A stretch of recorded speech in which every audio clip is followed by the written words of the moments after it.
نسون 24 حدار زتدالو علتاو زين حزلكم متصلكو بقدامነት أرأس زينا ኤርትራ ገማገመ ባህሩን ሉላዊ መስላትን ዘይጋስ ምኾኑ ፍሊጣ ስነ ስርዓት ቀብሪ ጀነራል ገብረ ኪዳን ሃብታይ ወዲ ምነይ ተፈጺሙ ኣብ ቤንሻንጉል ጉሙዝ ልዕሊ 47 ከም ዝተቀተሉ ሰመዝን ነበርትን ተዛሪቦም ኣሜሪካ በዘተ ለውጥን ሰላም ሩስያን ዩክሬንን ዓቢ ምዕባለ ተራዩ ኢላ ዝኽብርኩም ተኻተልቲ እዘን ካልእን ዝድህስ ዜናታት ይዘልኩም መጽየልኹ ክሳብ መወዳት ሃምሳይ ክጸንሑ እንዳሕተትኩ ኣብዛ ቻናል ድማ ናይ ወትሩ ተኸታተልቲ ንምዃን ሳብስክራይብ ምግባር ስድራና ንኽትኾኑ ብኽብሪ ይዕድመኩም ኤርትራ ገማገመ ባህርን ሉላዊ መሰላታን ዘይጋስ ምኾኑ ፍሊጣ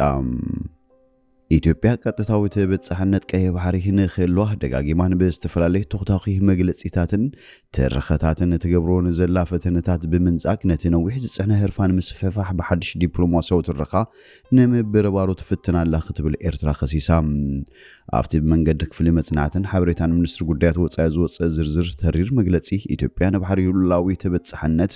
ኣፍ ደገ ባሕሪ ንኽህልዋ ትገብሮ ዘላ ወፍሪ ነቲ ዝጽንሐ ጂኦፖለቲካዊ ድሌታት ከም ዞባዊ ኣድላይነት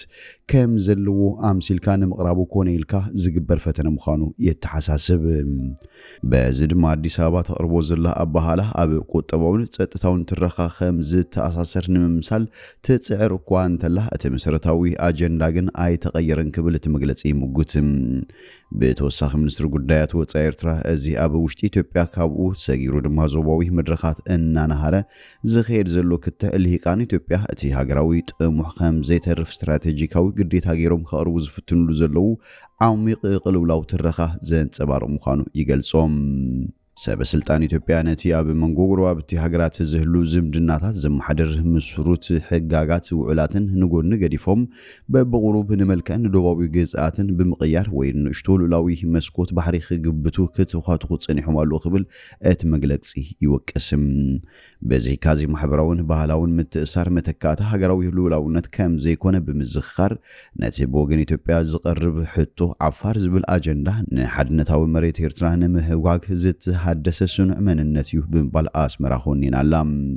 ዶባትን ዘሳገር መንነት ዓፋር ንፖለቲካዊ መዓላ ምጥቃም ንሕቡናት ህዝቢ መሳርሒ ጂኦፖለቲካ ምግባር እዩ ኤርትራውያን ማሕበረሰብ ዓፋር መጻወቲ ቸዝ ባሕሪ ኣይኮኑን ዝምድናታት ብሄሩን ብኽብሪ ዓለምኻዊ ዶባት ኣይሕነቕን እዩ ይብል እቲ መግለጺ ኢትዮጵያ ብዝሓለፈ 2 ዓመታት ብፍላይ ካብ ቀዳማይ ሚኒስትር አብይ አሕመድ ኣቴስካ ብዝተፈላለዩ ሚኒስትርታት ወታደራውን ኣዘዝቲ ኣምባሳደራትን ፖለቲከኛታትን ንዋንነት ኣፍ ደገ ባሕሪ ዝምልከት ብዝተፈላለዩ ግን ከዓ ናብ ሓደ ዕላማ ዝቐንዐ መግለጺታት ከስምዑ ከም ዝጸንሑ ዝፍለጥ እዩ እዚ ድማ ኤርትራ ናጽነታ ኣብ ዝረኸበትሉ እዋን ኣብ ምቁጽጻር ወደባት ጌጋ ፈጺማ እያ ብምባል ጉዳይ ቀይ ባሕሪ ዳግም ክለዓል ኣለዎ ዝብል ምጉት ከቃልሑ ይስምዑ ኣለዉ እዚ መግለጺታት ኢትዮጵያ ካብ ተጠቃምነት ናብ ዋንነት ካብኡ ሓሊፋውን ወታደራዊ ህላወ ከሳብ ምውሓስ ናብ ዝብል ከዓቢ ክርአ ዝጸንሐን እዩ መትከላት ግዝኣታዊ ሓድነት ኣብ ዝርብ ዝኣቱ ኣይኮነን ዝበለት መግለጺ ነዚ መትከላት እዚ ንምትርጓምን ንምጥምዛዝን ዝግበር ዝኾነ ይኹን ፈተነ ብቐጥታ ሉላውነታ ምትንካፍ ምዃኑ ኣስፊሩሉ ብመሰረቱ ውዕል ሕጊ ባሕሪ ሕቡራት ሃገራት ዩኤን ክሎስስ በመሬት ዝተኸበበ ሃገራት ተጠቃምነት ባሕሪ ክህልወን መሰል ይህብ እዩ እዚ መሰል ግን ምስታ ዋናን መተሓላለፊትን ሃገራት ዝግበር ስምዓ ጥራይ ዝትግበር ምዃኑ ይፍለጥ መግለጽ ሚኒስትሪ ጉዳያት ወጻኢ ኤርትራ በተወሳኺ ነቶም ኢትዮጵያ ጠለባታ ንምምኽናይ እትጥቀመሎም ተቆንጺሎም ዝተመርጹ ታሪኻዊ ትርጉማት ኣጉሊሓም ኤርትራ ነቲ ኣብ 2002 ብኮሚሽን ዶብ ኤርትራን ኢትዮጵያን ዝተዋሃበ ውሳነን ኣህጉራዊ ሕግን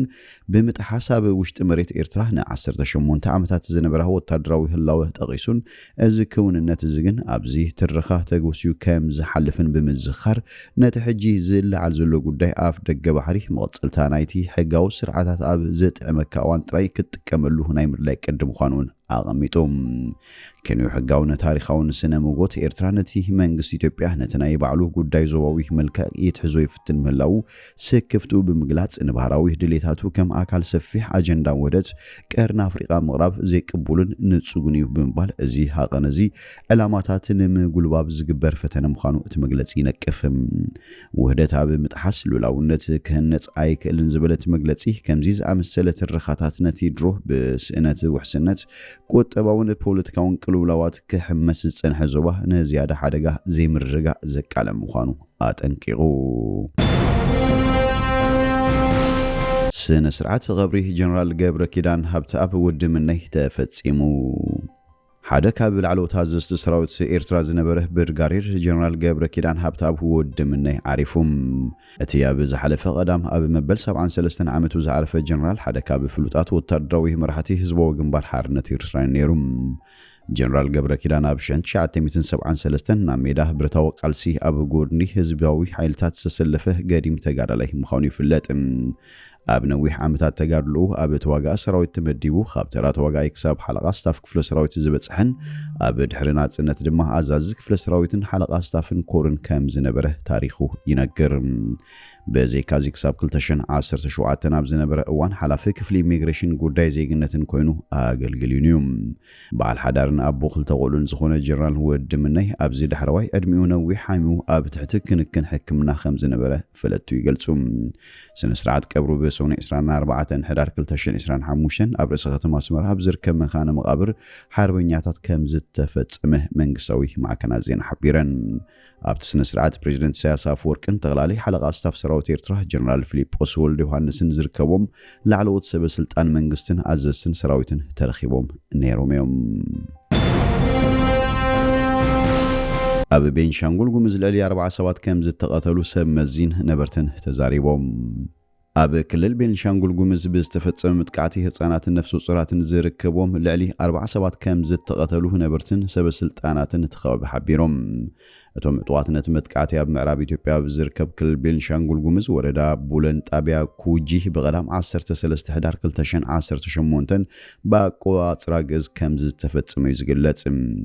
ኣመሓዳሪ ወረዳ ቡለን ኣቶ ነመራ ማሩ ኣብ ዝሃቦ ቃል በቲ መጥቃዕቲ 36 ሰባት ከም ዝተቐተሉ ሓበሬታ ከም ዝረኸበ ክገልጽ እንከሎ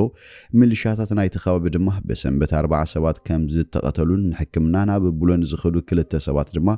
በሰንበት ከም ዝሞቱን ገሊጾም።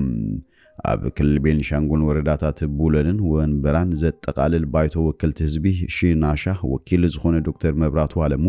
እቲ መጥቃዕቲ በሰንበት ሰዓት 11 ድሕሪ ቀትሪ ከም ዝተፈጸመን ልዕሊ 40 ሰባት ከም ዝተቐተሉን ሓቢሮም። መንግስቲ መጥቃዕቲ ናይቲ ክልል ሚሊሻ ፖሊስ ሓይልታት ኣድማ ብተና ብምውፋር ኣንጻር እቲ ጉጅለ ወፍሪ ኣብ ዘካየድሉ ዝነበሩ እዋን ከም ዝተፈጸመ ኣመሓዳሪ ወረዳ ቡለን ኣቶ ነመራ ሓቢሮም። እቲ ከባቢ ወትሩ ኣብ ሓደጋ ከም ዘሎ ዝገለጸቲ ኣመሓዳሪ እቶም ዕጡቃት ካብ ጣብያታት እታ ወረዳ 5-7-10 ኪሎ ሜትር ርሒቆም ከም ዘሎ ገሊጹ። በመሰረት እቲ ኣመሓዳሪ እቶም ዕጡቃት ንጣብያታት ወረዳ ቡለን እኳ እንተዘይተቆጻጸሩ ኣብ እግሩ ኣብቲ ወረዳታት ግን ካብ 4 ክሳብ 12 ጣብያታት ተቆጻጺሮም ኣለዉ። ይኹን እምበር ኣባል ባይቶ ወከልቲ ህዝቢ ዶክተር መብራቱ እቶም ዕጡቃት ኣብ ወረዳታት ድባተ ወንበራን ቡለንን ዝተወሰኑ ከባቢታት ካብ ዝቆጻጸሩ 5 ዓመታት ኣቁጺሮም ከም ዘለዉ ሓቢሩ። መምሕዳር ወረዳ ነቲ ከባቢ ካብ ስግኣቶም ንምእላይ ወፍሪ ምስ ጀመረ ኣብ ዝተኻየደ ውግእ እቶም ዕጡቃት ላዕለዋይ ኢድ ከም ዝረኸቡ ኣመሓዳሪ እቲ ወረዳ ሓቢሩ። ኣብዚ እዋን ሓይልታት ጸጥታ ኣብቲ ከባቢ ተዋፊሮም ምህላዎም ዝገልጽ እቲ ኣባል ባይቶ እቶም ዕጡቃት ገና ሕጂውን ከም ዘይረሓቑ ሓቢሩ። ኣሜሪካ ብዘተ ንውጥን ሰላም ሩስያ ዩክሬን ዓብዪ ምዕባለ ተራእዩ ኢላ። ኩናት ሩስያን ዩክሬንን ንምቁራጽ ኣሜሪካ ዘቕረበቶ ውጥን ሰላም ንምውዳእ ኣብ ጀነቫ ኣብ ዝተኻየደ ዝርብ ኣዝዩ ዓብዪ ምዕባለ ከም ዝተራእየ ጸሓፊ ጉዳያት ወጻኢ ማርኮ ሩቢዮ ገሊጹ። ሩቢዮ ኣብ ዙርያት ውጥን ሰላም ገና ክስራሕ ዝግብኦ ስራሕ ገና ኣሎ ክብል ተዛሪቡ። ፕሬዚደንት ዩክሬን ቭላድሚር ዘለንስኪ ጉጅለ ፕሬዚደንት ዶናልድ ትራምፕ ይሰምዓና ከም ዘሎ ዘርኢ ምልክታት ኣሎ ኢሉ። ዩክሬን መሻርክታን ብዛዕባ እቲ ንሩስያ ዝድግፍ ኮይኑ ዝተራእየን ቭላድሚር ፑቲን መሰረት ዘይነጽፍ ብምባል ዝገለጾን ሊሕኹ ዝወፅእ እማመታት ስክፍቶም ገሊጾም ነይሮም እዮም። ዘለንስኪ ዩክሬን ኣዝዩ ከቢድ ምርጫ ከጋጥማ ይኽእል እዩ ክብሪ ወይ ድማ ቀንዲ መሻርክቲ ክትስእንያ ኢሉ ነይሩ እዩ።